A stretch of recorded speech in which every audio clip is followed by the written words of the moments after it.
Hi folks, welcome again to another episode of Pro Football in the 1970s. I'm your host Joe Zagorski. Now, thanks to the Sports History Network, a signed copy of my new book, The 2003 Yard Odyssey, The Juice, The Electric Company, and an Epic Run for a Record will be given away to one lucky fan. It's all about the 1973 Buffalo Bills.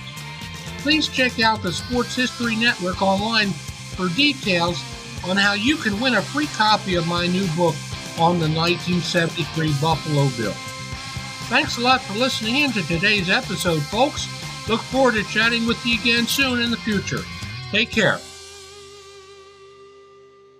This podcast is part of the Sports History Network, your headquarters for the yesteryear of your favorite sport. You can learn more at sportshistorynetwork.com.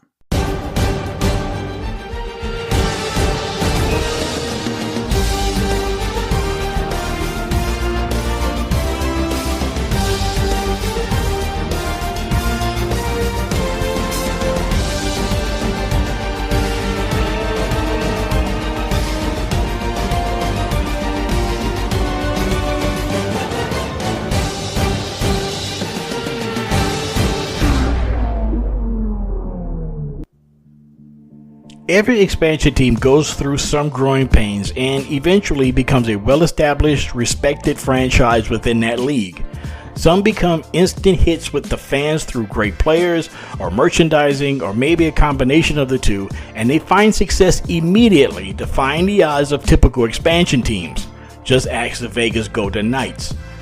Then there are others that take a little bit longer to step off that expansion rung of the ladder of respectability and become a viable franchise in their particular league. However, in this case, this team did neither, as they became the last team in the major pro sports league to fold. Hello once again, I'm Dana Augusta, your host of the Historically Speaking Sports Podcast, the sports history podcast you didn't know you needed, as we give you the best of sports from back in the day. In this edition of the Historically Speaking Sports Podcast, we will continue our Forgotten Franchises series as we take a look at the team known as the California Golden Seals. They were part of the 1967 expansion class of the NHL, and unlike their fellow West Coast entrants that year, the Los Angeles Kings, the Golden Seals were plagued by low attendance, rocky ownership that included, among others, a future sportscasting legend, a flamboyant baseball owner, and the CEO of a roller derby league, and subpar play on the ice. And even after the team left the Bay Area, their luck never changed, as they became the last team in any of the four major professional sports leagues to cease operations. Meanwhile, Major League Baseball's record book will look very different after it was announced that statistics from the Negro Leagues will be included in the official record book of Major League Baseball that dates back to the 1870s. With this inclusion, stars such as Satchel Paige, Oscar Charleston, and Josh Gibson will be given more than just their due, but recognized statistically as some of the greatest baseball players that ever lived. And finally, we'll send a heartfelt, melancholy shout out to a pair of Hall of Famers who played the position of center in their respective sports, each of whom passed away within a week of each other.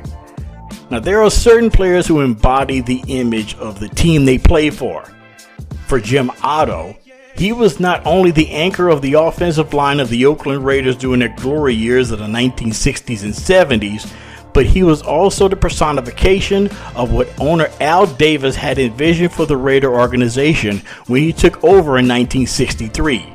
The other was a Hall of Fame center on the hardwood. As I'm telling you this, it is still hard to believe that Bill Walton has passed away. He was part of the longest winning streak in men's college basketball with the UCLA Bruins during the early 1970s. He won 2 national championships with the legendary coach, the Wizard of Westwood, John Wooden, and then after being the top pick in the 1974 NBA draft, he led the expansion Portland Trail Blazers to their only NBA championship in 1977, then won another as a member of one of the greatest Boston Celtic championship teams. Then, in one of the greatest second acts ever, he overcame a debilitating speech impediment to become one of the most knowledgeable and fun basketball analysts to have ever called the game courtside for television. We will remember both Jim Otto and Bill Walton in this episode of Historically Speaking Sports in our shout-out segment. We have all of that going on here in this all-new edition of the podcast, which is a member of the Sports History Network.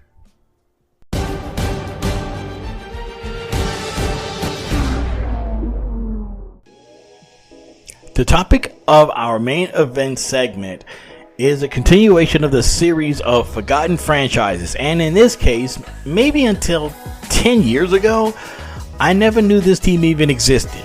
Now, to be completely fair and transparent, growing up, I wasn't that big of a hockey fan.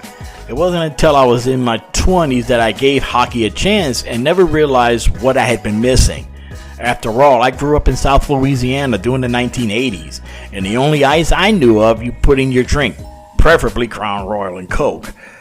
But after studying the history of the National Hockey League since becoming a fan of the sport in the mid-1990s, I learned about the so-called original six in hockey.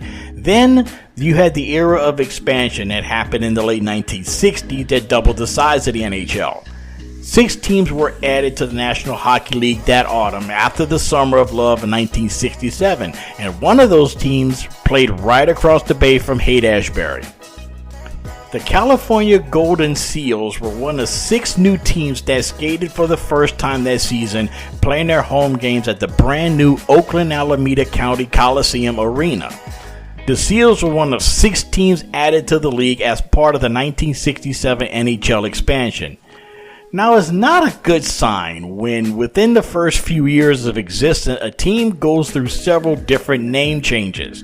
Initially, they were named the California Seals, then renamed the Oakland Seals during the 1967-68 season, then the Bay Area Seals in 1970 before becoming the more familiar California Golden Seals later that year. The Seals by far were the least successful of the teams added in the 1967 expansion, never earning a winning record and only making the playoffs twice in 9 seasons. But their problems off the ice were far more prevalent than on. They were plagued by low attendance and inept ownership. The franchise would relocate in 1976 to become the Cleveland Barons, who would cease operations just 2 years later, making them the only franchise from the 1967 expansion to never reach the Stanley Cup Finals. In 1966, the NHL announced that 6 expansion teams would be added as a completely new division for the 67-68 season in an effort to both expand the league to new markets and to squelch the Western Hockey League's threat to turn into a major hockey league. At the time of the Western Hockey League, they had a team called the San Francisco Seals in the Bay Area, but the NHL wanted teams on the West Coast and then awarded an expansion team to the city of San Francisco and the surrounding Bay Area to millionaire socialite Barry Van Gerwen. The expansion process formally began in 1965 when NHL President Clarence Campbell announced that the league proposed to expand its operations through the formation of the 6-team division. San Francisco/Oakland and Vancouver were declared quote-unquote acceptable cities, with LA and St. Louis as potential sites. In 1966, the NHL Board of Governors considered applications from 14 different ownership groups, including 5 from LA, 2 from Pittsburgh, and 1 each from Minneapolis, St. Paul, Philadelphia, San Francisco, Oakland, Baltimore, Buffalo, and Vancouver. The cities of Cleveland and Louisville had also expressed interest but were not represented. 6 franchises were ultimately added: the California Golden Seals, the LA Kings, Minnesota North Stars, Philadelphia Flyers, the Pittsburgh Penguins, and the St. Louis Blues. If one of those teams had been unable to start, however, a franchise would have been awarded to Baltimore. The so-called Original Six had been the league since around World War II, but this new age of expansion in the NHL, there were some opposed to that idea of adding 6 teams and all of them in the continental United States. Canadian fans more specifically, including Prime Minister Lester Pearson, were irate that no Canadian teams were added, particularly since Vancouver had been generally considered a lock. Another complaint posed by many traditionalists claimed that it would dilute the talent in the league. Even some proponents of expansion were worried at the idea of immediately doubling the NHL size and wanted to ease teams in gradually, like Major League Baseball was doing at the time. The expansion fee was a cool $2 million, and players taken in the very strict expansion draft came at a cost of $50,000 each. Because of the inherent competitive imbalance, there was some support for the idea of placing new teams in a separate division or conference with a separate schedule for the first few seasons, then gradually integrating the new teams into the established NHL, a lot like what the NFL-AFL merger was doing at the time. However, it was decided that the league would partially implement the idea by placing all 6 teams in the new Western Division. An alternative proposal included putting Detroit and Chicago in the West, with Pittsburgh and Philadelphia going to the East. Yet, in a surprising concession, the league also agreed to implement a strictly divisional playoff bracket, meaning that four expansion teams would make the playoffs, and an expansion team was guaranteed a slot in the Stanley Cup Finals.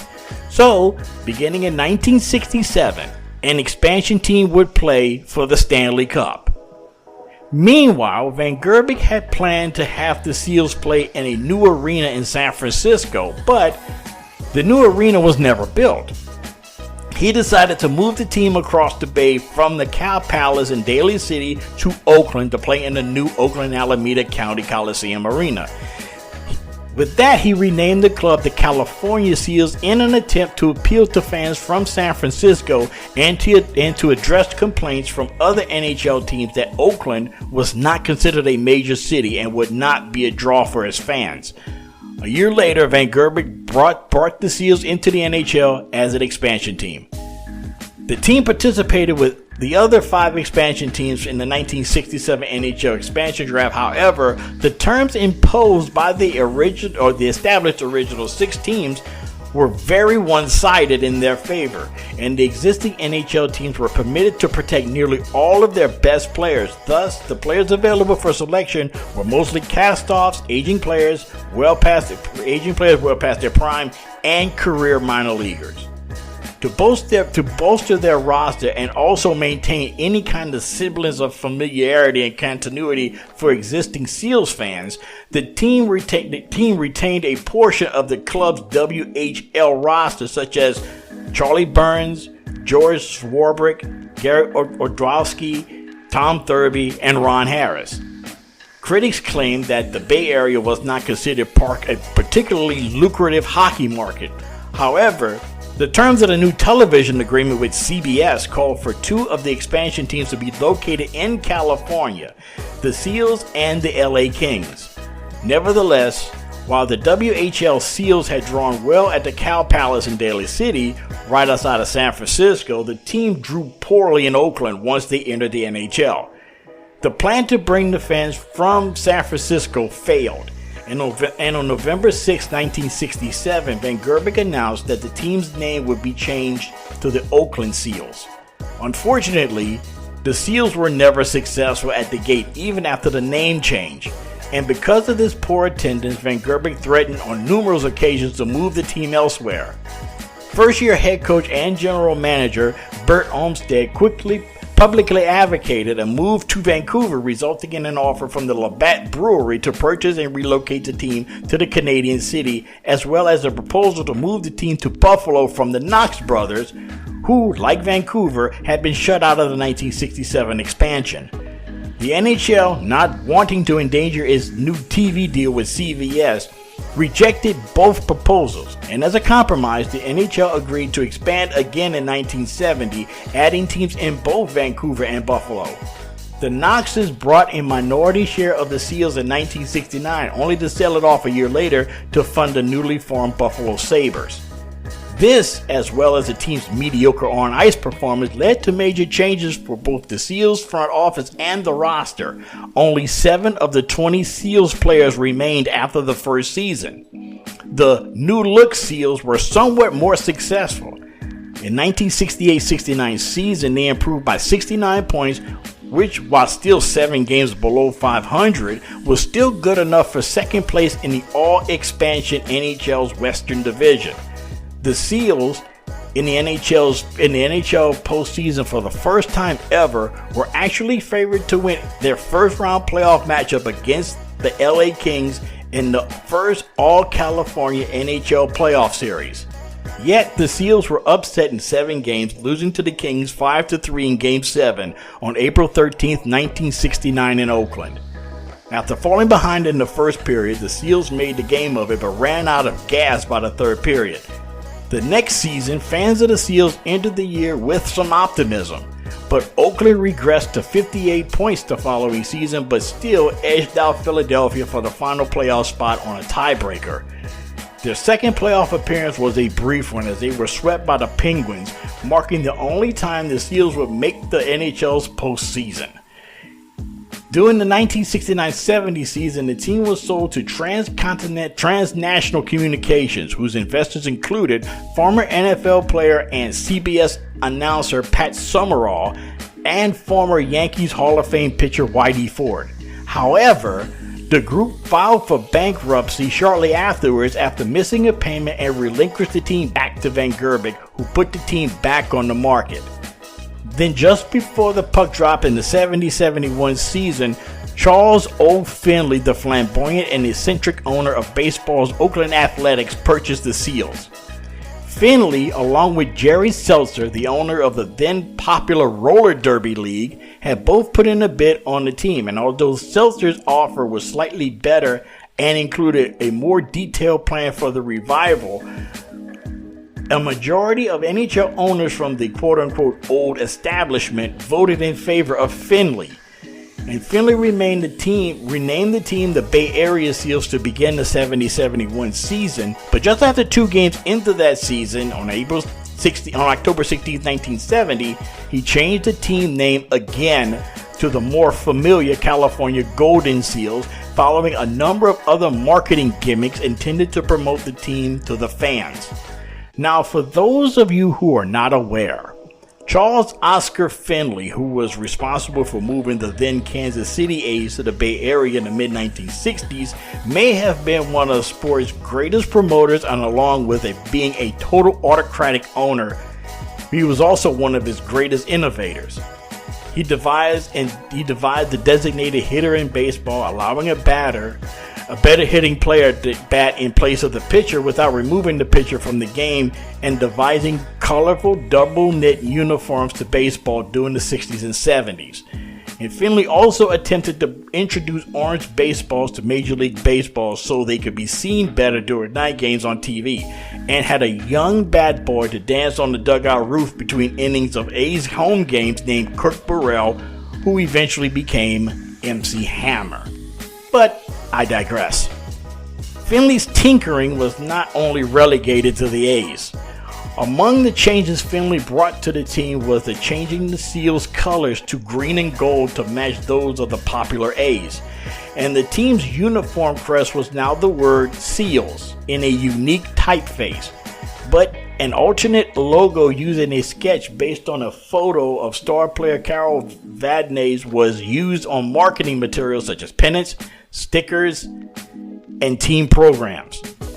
The original 1967 California Seals logo, recolored in green and gold, was often on trading cards and other unofficial material, but was never adopted by the team. The Seals were remembered for wearing white skates, but initially team members convinced Finley to use green and gold painted skates instead, as team color skates were a trend of that period. Another innovation that Finley Seals incorporated were the inclusion of player names on the backs of jerseys, which then set the precedent for today's 32 current NHL teams identifying players in the same way. That innovation was actually first started in the AFL in the 1960s, as players' name was sewn on the back of jerseys, and the NFL had adopted that rule as part of the merger agreement with the leagues that finally merged in 1970.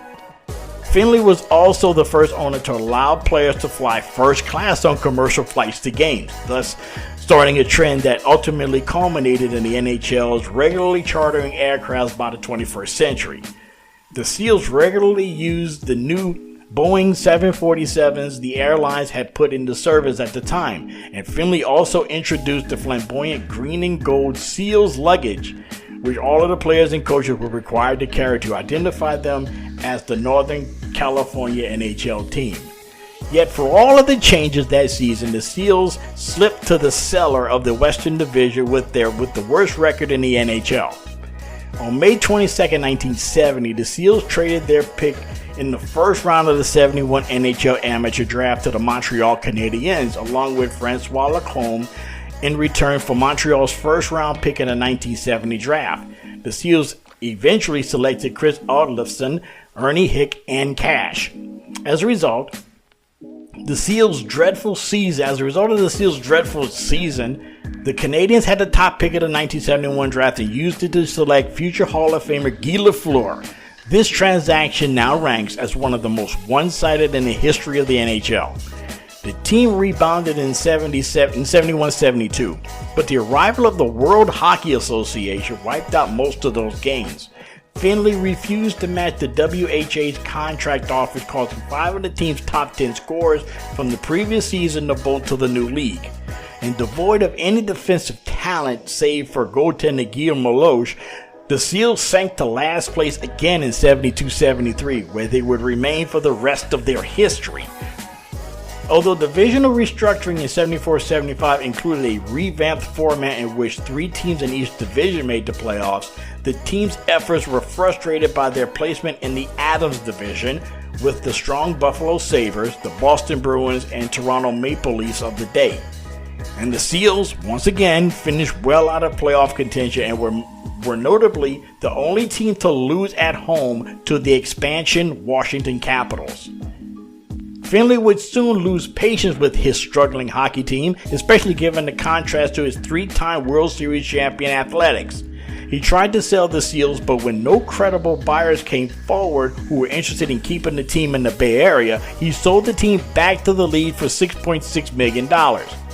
In early 1975, newspapers reported that the Seals and the Pittsburgh Penguins were to be located to Denver and Seattle respectively, in an arrangement that would have seen the 2 teams sold to groups in those cities that had already been awarded conditional franchises for the 76-77 season. At the same time, the league announced that if the Seals sale to the Denver group was not completed or new ownership found locally, the franchise would be liquidated at the end of the year. The Denver arrangement fell through, and the league ran the Seals for more than a year until a group headed by San Francisco hotel magnate Melvin Swig brought the team on July 28, 1975, with the intention of moving the team to another proposed arena in San Francisco. The team once again fell just short of the playoffs, and after a mayoral election, plans for the new arena were canceled. With the new arena out of the picture, the league dropped their objection to the relocation of the franchise. And although attendance were finally showing some improvement and the team playing better, minority owners George and Gordon Gund persuaded Swig to seek approval to move the team to the Gund brothers' hometown of Cleveland. The team's final game in Oakland was a win over the LA Kings on April 4, 1976. The league approval for the move was granted on July 14th, and the team was renamed the Cleveland Barons after the city's old AHL squad. Unfortunately, details were not finalized until less than 6 weeks before the 76-77 season, rendering the Barons all but invisible in Cleveland. After 2 more years of losses, and with attendance worse than it had been in Oakland, the Guns, by this time majority owners, were permitted to merge the Barons with the equally cash-strapped Minnesota North Stars on June 14, 1978. The combined team continued as the Minnesota North Stars under the Guns' ownership, but assumed the Barons' place in the Adams Division. The North Stars ultimately relocated to Texas following the 92-93 season to become the Dallas Stars. The California Golden Seals / Cleveland Barons remained the most recent team in an established North American major professional sports league to fold. They were also the last actively playing NHL team to do so since the Brooklyn Americans in 1942. The franchise was formally canceled in 1946. And the last team to cease operations since the Montreal Maroons had their franchise formally canceled in 1947, though they had not iced the team since 1938. As a result, the NHL consisted of 17 teams for the 78-79 season. Currently, the NHL has a team in the Bay Area, the San Jose Sharks, and has a historical connection to the Seals. Years after the Barons and North Stars merger, the Guns wanted to bring hockey back to the Bay Area, and they asked the NHL for permission to move the North Stars there in the late 1980s, but the league was unwilling to abandon a traditional hockey market in the Twin Cities. In the meantime, a group led by former Hartford Whalers owner Howard Baldwin was pushing the NHL to bring a team to San Jose, where a new arena was being built. Eventually, a compromise was struck whereby the Guns would sell their share of the North Stars to the Baldwin Group, with the Guns receiving an expansion team in the Bay Area to begin in the 91-92 season. In return, the new San Jose Sharks would have the rights to players from the North Stars and then participate with the North Stars as an equal partner in an expansion draft with the new franchise. On May 5, 1990, the Guns officially sold their share of the North Stars to Baldwin and were awarded a new team in the Bay Area that became the Sharks. Ironically, in their first 2 seasons in the league, the Sharks played their home games in the Cow Palace in Daly City, which was the same facility the NHL had rejected as a home for the Seals in 1967, while their new permanent home arena in San Jose was being completed. Dennis Maruk was the last Seals player active in the National Hockey League, retiring as a member of the North Stars in 1989. Though no longer an active team, the Seals still remain a popular subject and are the subject of multiple works such as books and documentaries. Although no longer around, the California Golden Seals hold a significant place in not only NHL history, but in all of sports history, both in the Bay Area and in this country.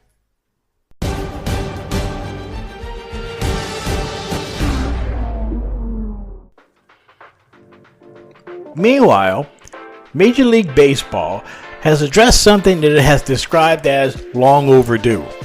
On May 29th, Baseball Commissioner Rob Manfred bestowed Major League status to 7 professional Negro Leagues that operated between 1920 through 1948.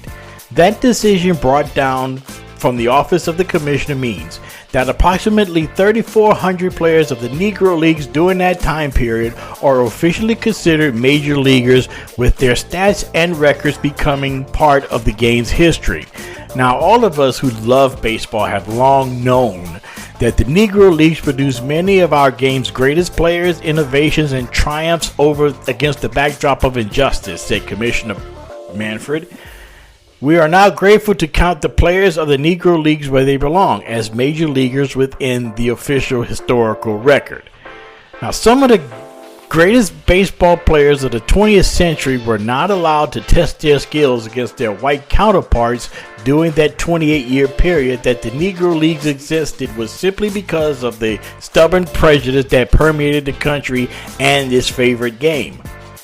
With the inclusion of the Negro League records, some of the long-standing records of baseball have now changed thanks to the exploits and talents of what many people consider possibly not only the greatest right-handed hitter in baseball history, but maybe perhaps the greatest catcher ever. As a member of the Homestead Grays, Josh Gibson was the Negro National League's greatest pure hitter. His career lasted from 1930 to his retirement from the Grays in 1946. During his career, he was a 12-time All-Star, led the Negro Leagues in home runs in 11 of 12 seasons, and won the Negro League World Series twice. He finished his career with a career batting average of .372, 5 points higher than Ty Cobb, which was the all-time Major League Baseball leader. Gibson also had a 1.17 career on-base percentage, higher than Babe Ruth. and his .466 single-season batting average is higher than the all-time record held by Hugh Duffy, which was set back in 1894. And he's also credited as being the only person in history ever to hit a ball out of Yankee Stadium.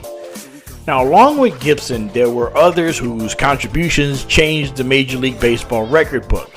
There was outfielder Oscar Charleston, who played for a number of different teams, including the Chicago American Giants, the Detroit Stars, the Homestead Grays, and the Pittsburgh Crawfords. In the modern era of baseball that began in 1901, St. Louis Cardinals Hall of Famer Rogers Hornsby was noted of having the highest career batting average of the season when he batted .424 in 1924. However, in that very same season, Charleston, playing for the Harrisburg Giants, batted .434, and to show that it wasn't a fluke, the very next season Charleston batted .427. His .363 career batting average is now third all-time behind Gibson and Cobb. And there are others such as Norman Turkey Stearns, who batted .348 in his career with 187 home runs and 1,009 RBIs. Then there was Buck Leonard, also of the Grays, who was dubbed the Black Lou Gehrig, mostly because of his consistency, but also he copied the swing of the Hall of Fame Yankee first baseman. His .345 career batting average is actually 5 points higher than Gehrig's. Then there was Martin Dihigo, known as El Maestro. In 1938, along with playing in the Negro Leagues, he also starred in the Mexican Baseball League. That season, playing with Rojos de Aguila de Veracruz, he went 18-2 with his .90 earned run average as a pitcher, then won that league's batting title with a 387 career batting average that season, simultaneously leading that league in pitching and hitting. Let's see if Shohei Ohtani can do that.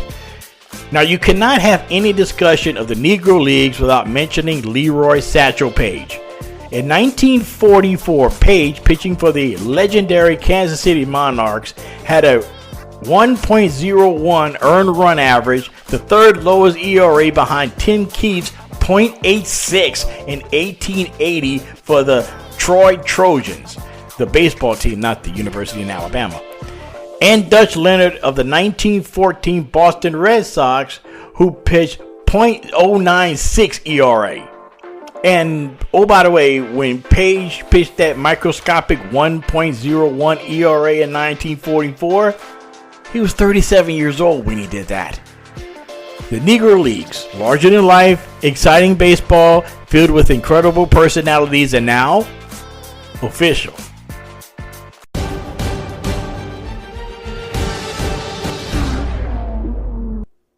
Coming up, we're going to send a couple of heartfelt shout-outs to sports legends who have passed away within the last few days. The first was one of the toughest players to ever play in the National Football League, while the other was one of the greatest basketball players ever, but his generosity and love of life surpassed his considerable basketball abilities. Jim Otto, who was with the Oakland Raiders when they first began as a franchise in 1960, passed away this past week at the age of 86.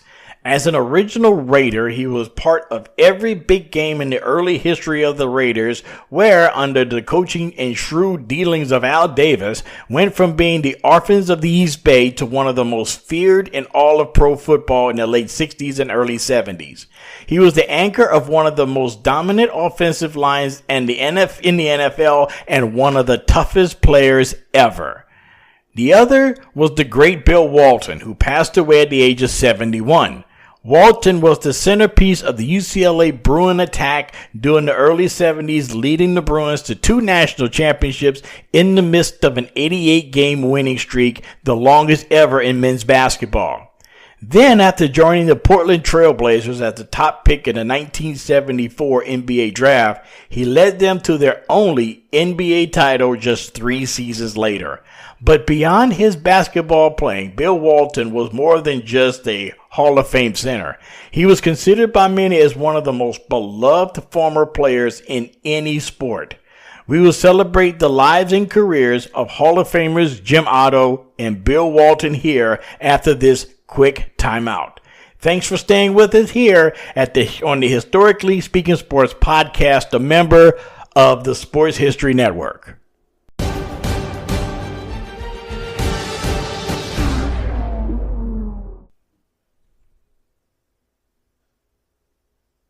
You are listening to the Sports History Network's Historically Speaking Sports podcast. Glad to have you aboard. I'm your host, Dana Auguster. And just a reminder out there that you can follow us on Twitter or Twitter X, whichever you prefer, however it's called these days. And you can follow us at Historically SP2 for your daily dose of sports history. Or you could also write to the show with possible show ideas, or if you just want to say hello. And you can write to us at historically.speaking.sports@gmail.com. That email address, once again, historically.speaking.sports@gmail.com. And to finish out this episode of the podcast, we will do what we normally do here at this spot, which is send a sports history shout out to a person, event, or some team from back in the day that either we had sort of forgotten about and needed to be reminded of, or maybe an obscure sports history nugget that needs to be unearthed. In this episode, we will send a pair of shout-outs to two Hall of Fame talents that we lost over the last couple of weeks, which each had a great impact on their respective sports and became legendary in different ways in their own right. The first we will honor in this shout-out segment was born James Edwin Otto on January 5th, 1938 in Wausau, Wisconsin. And when I think personally of Jim Otto playing for the Oakland Raiders, I think of this one picture of him standing on the sideline, sliding his helmet slowly on his head. And as he's doing that, there's blood trickling down from his left eye down his face as if he's crying tears of blood. His love and devotion to the silver and black was best illustrated by that image of 00 anchoring the Raiders' offensive line that also featured two Hall of Famers at Art Shell and Gene Upshaw. Otto played 15 seasons for the Raiders and was a member of their inaugural squad in 1961, which was part of the first season of the American Football League. Before that, he was a two-way player at the University of Miami, starring for the Hurricanes at both offensive center and inside linebacker. Despite having a stellar career in South Florida, no NFL team has shown any interest in the undersized center, and he would be drafted into the new American Football League by the proposed Minneapolis franchise. But when Minneapolis contingent pulled out of the AFL and joined the NFL, Otto's playing rights were now held by the new Oakland Raiders, which were formed in the wake of Minnesota leaving to go to the NFL.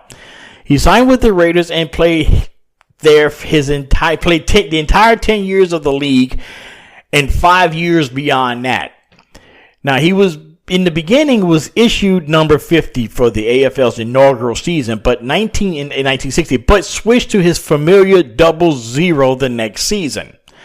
It was the suggestion of equipment manager Frank Heineck that led to the idea of Otto wearing 00 for recognition, which Otto eventually went with, as did AFL Commissioner Joe Foss.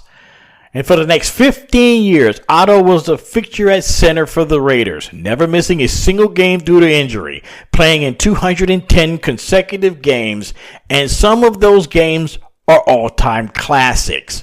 He won one AFL championship in 1967 against the Houston Oilers with the Raiders, but lost 5 AFL championship games then after the 1970 merger, and in the AFC championships in 68, 69, 70, 73, and 74 to the Jets, Chiefs, Colts, Dolphins, and Steelers respectively, with all 5 eventually winning the Super Bowl. Otto actually caught a pass in a game off of a deflection at the line of scrimmage, but the game, played on December 23rd, 1974, became famous for another tip pass, better known as the Immaculate Reception. Otto retired from the Raiders in 1975 as the last member of the Raiders' inaugural team to retire. He was then inducted into the NFL Hall of Fame in 1980 in his first year of eligibility, and he's one of 20 players to play for the entire 10-year existence of the American Football League, and one of only 3 to play in all of his team's AFL games.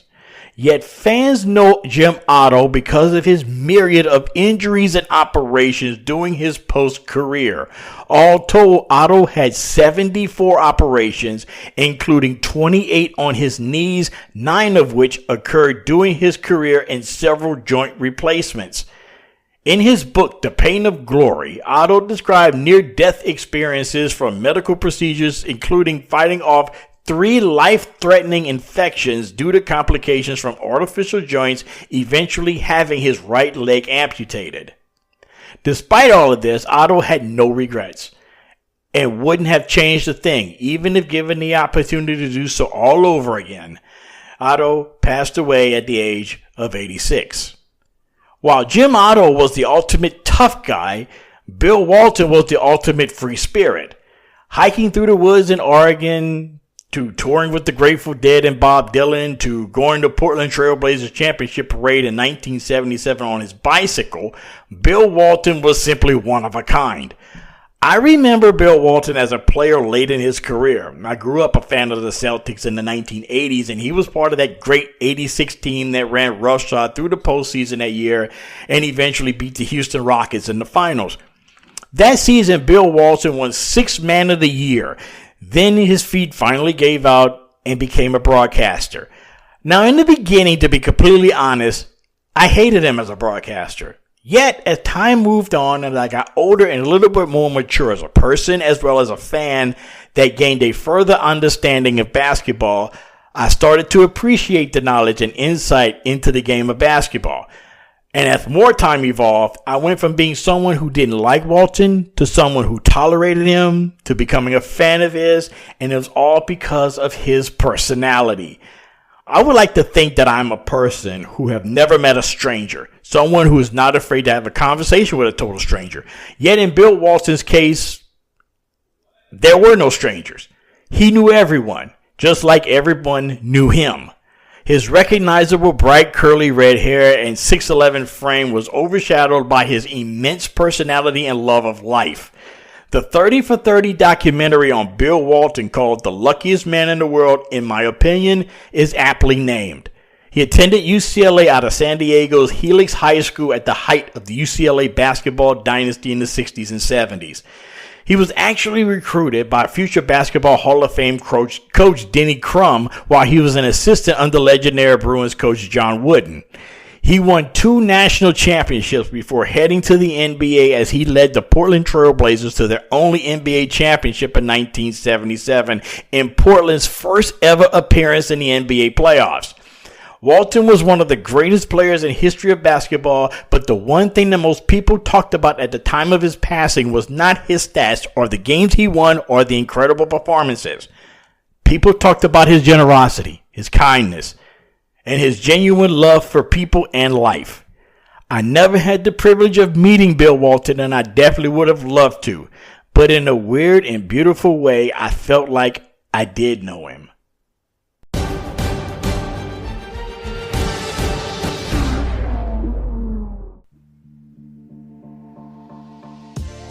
And that will do it for this edition of the Historically Speaking Sports Podcast. Thank you guys for listening. This podcast, once again, comes to you from the Bill King Memorial Studio in the sports wing of TM4 Enterprises, located in suburban Atlanta in the shadow of Stone Mountain. To get more content of the Historically Speaking Sports Podcast, you could check us out on Twitter or Twitter X at historicallysp2, or you can send us a line at historically.speaking.sports@gmail.com. And if you have not done so already, please subscribe to the show. It helps me out tremendously. Tell your family, tell your friends, tell your neighbors, tell a passerby on the street about us if you think they love sports history. And until next time, stay blessed, stay cool, and be your best in everything that you do. It'll make the world a much, much better place. See ya.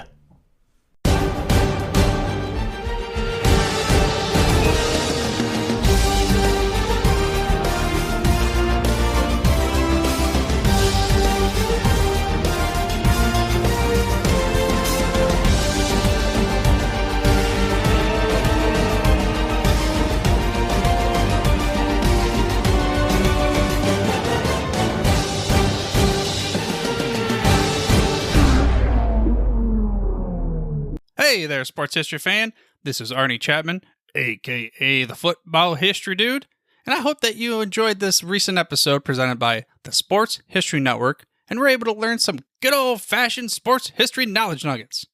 I started the Sports History Network back in 2020 with the mission to help podcasters find a community of like-minded sports history nerds, as well as helping aspiring podcasters to start their own shows. We have a little bit over 30 shows on the network right now covering all sorts of sports history, but as far as I'm concerned, we're just at the toothpick in the ocean moment, that can't even figure it out because there's so much more coming. We wanted to create the ultimate headquarters for sports yesteryear, starting with Podcast Network and our website, but we're going to continue to move into other mediums as well. And here's the cool part, because we want you to be part of our team. So if you're interested in starting your own podcast, or maybe being a guest on one of our shows, or who knows, maybe even writing an article for us over on the website. Seriously, all you got to do is reach out to us on the contact page over at sportshistorynetwork.com. You can be as technologically savvy as a Neanderthal tapping on a stone trying to figure out this whole hieroglyphics thing back in the day. Again, it doesn't matter, because even if you don't understand the whole podcast space, we have a production team that can pretty much help you out with doing everything. All you got to do, head over to sportshistorynetwork.com, head to the contact page, fill it out. That message goes right to me, and I'll reach out to you as soon as I can. But for now, dude, I'm through if you're through.